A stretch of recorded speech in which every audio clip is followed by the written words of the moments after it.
Hello welcome to Kunjuttan family. ഇന്ന് കുഞ്ഞുട്ടൻ സ്കൂളിൽ പോകാൻ റെഡി ആയി നിൽപ്പുണ്ട് കേട്ടോ. കുറേ നാൾ കൂടിയുള്ള കാത്തിരിപ്പ്. അപ്പം ഇന്നതേ ചേച്ചിയും അനിയനും കൂടെ സ്കൂളിൽ പോകാൻ റെഡി ആയി നിൽപ്പുണ്ട്. പക്ഷെ ഒരു കാര്യമുണ്ട്, രാവിലെ തുടങ്ങിയ മഴയാണ്. രണ്ടുപേരും എഴുന്നേറ്റ് റെഡിയായപ്പോൾ തന്നെ തുടങ്ങിയ മഴയായി കാണുന്നത് കണ്ടില്ലേ. ഭയങ്കര മഴയായിരുന്നു കേട്ടോ. 8 മണി തൊട്ട് എനിക്കൊന്നൊരു 9 മണി വരെ നല്ല അടിപ്പ് മഴയായിരുന്നു. കുറച്ച് നേരമൊക്കെ നിന്ന് കാത്തിരിക്കുമായിരുന്നു, മാമനെ കാത്തിരിക്കുമായിരുന്നു. മാമനും അതിശിവയൊക്കെ വരുന്നുണ്ടെന്ന് പറഞ്ഞാൽ അവരുടെ കൂടെ ഒരുമിച്ച് എന്തായാലും സ്കൂളിൽ പോകുന്ന. കുറേ നേരം നിന്ന് ബോറടിച്ചപ്പോഴത്തേക്കും കുഞ്ഞുട്ടൻ തേണ്ടേന്ന് ഒരു മിഠായി വാങ്ങിച്ച് കഴിച്ചു. പിന്നെ ഞങ്ങൾ പതുക്കെ സ്കൂളിലെത്തിയപ്പോഴത്തേക്കും ആദിശിവയുണ്ട്, കുഞ്ഞുട്ടനുണ്ട്. കുഞ്ഞുട്ടനെ ഇച്ചിരി ബോറടിയൊക്കെ തുടങ്ങി. അങ്ങനെ പതുക്കെ ഓരോരോ കുഞ്ഞുങ്ങളെ ടീച്ചേഴ്സ് അകത്തേക്ക് കൊണ്ടുപോകുന്നുണ്ടായിരുന്നു. മോൻ്റെ ക്ലാസ്സാണ്. ഒരുപാട് മക്കളുണ്ടായിരുന്നു കേട്ടോ. കുഞ്ഞുട്ടനെ കൊണ്ടുപോയി ടീച്ചർമാർ 2 പേരുണ്ടായിരുന്നു അകത്ത്.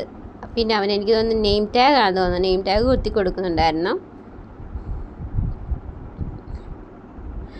പിന്നെ 2 പേരും ഒരേ ക്ലാസ്സിലാണ്, ആദിശിവയും കുഞ്ഞുട്ടനെ സ്കൂളിൽ വിളിക്കുന്ന പേര് ഇന്ദ്രനീൽ എന്നാണ് കേട്ടോ. കുഞ്ഞുട്ടൻ ഫാമിലി എന്നുള്ള പേരായിട്ടിരിക്കുന്നത്. അവൻ്റെ പേര് ഇന്ദ്രനീൽ എന്നാണ്. 2 പേര് ഒരേ സ്ഥലത്ത് തന്നെ ഇരിക്കുന്നത്, ഒരേ ബെഞ്ചിൽ തന്നെ ഇരുത്തി. എന്തായാലും കൂട്ടുകാരുണ്ടായിട്ടായിരിക്കും 2 പേരും തങ്ങളിൽ കൂട്ടായതിൻ്റെ പേരിലാന്ന് തോന്നുന്നു. അങ്ങനെ വഴക്കും കരച്ചിലും ബഹളമൊന്നും ഇല്ലായിരുന്നു. എന്തായാലും ഇന്ന് നല്ല രസമായിരുന്നു എൻ്റെ മോന്. അപ്പോൾ അത് കഴിഞ്ഞ് ഞങ്ങൾ സ്കൂൾ വിട്ട് ഇറങ്ങി. വേറെ പ്രത്യേകിച്ചൊന്നും ഇല്ല കേട്ടോ.